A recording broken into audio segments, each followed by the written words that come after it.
So just kind of finish that up.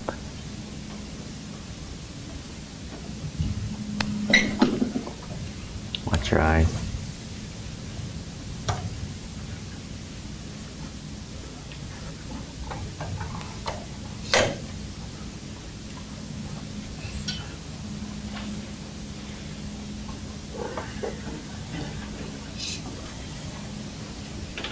So let me ask you this, first of all. And I have 3 quick things I want to mention before we leave. Did anyone have troubles with that? Was it challenging? It's easy, huh? That was the most amazing thing ever. Shut up. No, I mean for real. Oh, really? Yeah, I mean for real. What do you mean by that? What did you find yourself thinking about? Like, how happy I was. Really? Yeah. Like, I was almost smiling the whole time. Really? And I didn't even notice it until after I was going to go back. And I felt really heavy. Nice. Now, let me say 2 or 3 quick things. Just kind of focus here for just a second. I know we're running out of time, but I do want to make these comments. First of all, it is not what happens during meditation that defines the quality of your meditation. It is how you feel afterward. Sure, it's nice. And every time I do that, I have that same, ooh, this is nice.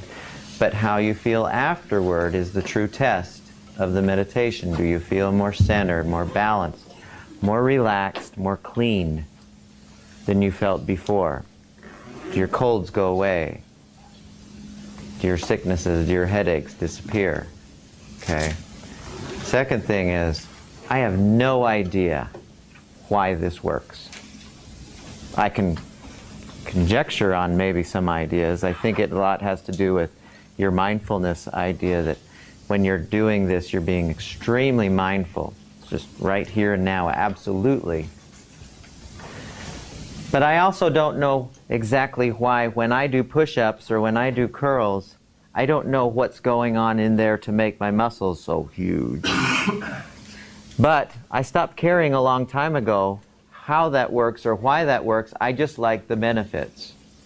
Same with meditation. You don't have to know why it works to enjoy the benefits. Third thing, and this is, I think, the coolest of all, and I commend this to your practice for this reason. When you meditate, it's kind of like if you took an ink, a bottle of ink, and you put a napkin in it, a little bit, and you pulled it back out, a little bit would come onto the napkin, right? You put the napkin in again, and it would slide up a little more of the napkin. You put the napkin in again, and a little more would come up. It's the same way with meditation. The more you do meditation, the more the feeling that you have during meditation bleeds over into the rest of your days. There's rarely a day where I get upset. I don't remember the last time I got really angry, except at some bad umpires or refs. I never get mad at things. I just, and I don't consciously try to not be, but the point I'm trying to make here is, if you will let this be one of those things, like exercise is really important, and like eating well, if you add this component into your life, you will see amazing things happen to your overall level of well-being. And you'll probably live to be 15 or 20 years longer, but they will be well years. There's plenty of research to support that. Now, people always ask me, when's the best time to meditate? And there's 2 answers. One is anytime, and the second is my favorite time to do it, and this is just my own, is first thing in the morning. I find that if I have any problems with not getting enough sleep, this covers it. But I also have found that when I do it in the afternoons, it makes all the difference in the rest of my days.